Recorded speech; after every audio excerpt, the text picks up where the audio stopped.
Have you ever wanted to play a game where you die a lot and still feel like you're making progress?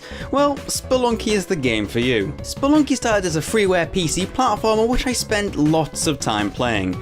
Perhaps too much time, to be honest. However, Spelunky was eventually remade for the Xbox Live Arcade, with updated graphics and new additions to the game. And finally, as of 2013, Spelunky was brought back to its home platform, ready to traumatize PC gamers once again with its plethora of one-hit kills. How would I describe Spelunky? It's difficult, but in a good way, much like, say, Super Meat Boy, which is just as much about learning how to tackle things as it is about being skilled. Each level of Spelunky is randomly generated and therefore provides a unique experience every time you play. Sometimes though, the random generation can be brutal, causing severe difficulty and odd placement in some cases. There are 4 biomes to play through in Spelunky.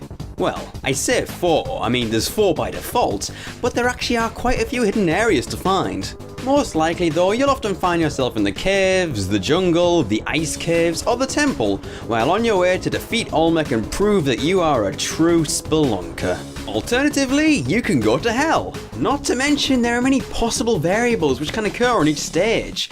Dark levels, levels filled with lots of undead, and levels with big yetis are just a taste of what this game can offer. The remastered graphics are quite nice and definitely fit the theme of the game very well. I mean, it's an adventure, but it's a ridiculous adventure, and the visuals let you know that. On the other hand, I do miss the music of the original game, but I have no complaints with the new soundtrack. The port back to PC introduced something called the Daily Challenge, which is one randomized level set which is the same for everybody who plays it. You go as far as you can, collect as much gold as possible, and once you either die or beat the game, your score is ranked on a leaderboard. You can then compare your scores to your friends and then gloat about how much better you are at Spelunky than them. This game may feel frustrating at times though, especially when a good run goes awry. But when you die, you only really feel that yourself is to blame, even if the deaths seemingly come out of nowhere. The controls do feel a lot more solid than the original PC version, which I felt were kinda slippery at times. This does seem like a game which is better played with a controller, but the PC controls aren't awful by any means. You'll face many challenges as Spelunky or any other unlockable character you want to play as. Snakes, yetis, giant spiders, and Anubis himself are just the tip of the iceberg.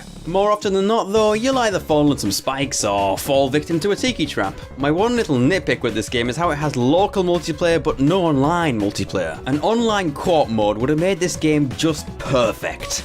But I can understand the limitations behind this decision. Spelunky is addictive fun. It puts you in a just one more run mentality and keeps you playing for hours. There's a lot to accomplish here, like filling your journal of all the monsters, tricks and traps that await you, and discovering brave new levels, and boldly going where no spelunker has gone before. Overall, how is Spelunky, and is it worth the current price? Spelunky is great. Much like The Binding of Isaac, it has kept me coming back for more constantly and has been a very fun experience overall. And yeah, despite it being a remake of a free PC game, I would honestly say that it is worth the £12 Steam is asking for it. It's that good. And look, even cats enjoy Spelunky. You can't argue with that. So go on, buy Spelunky and die.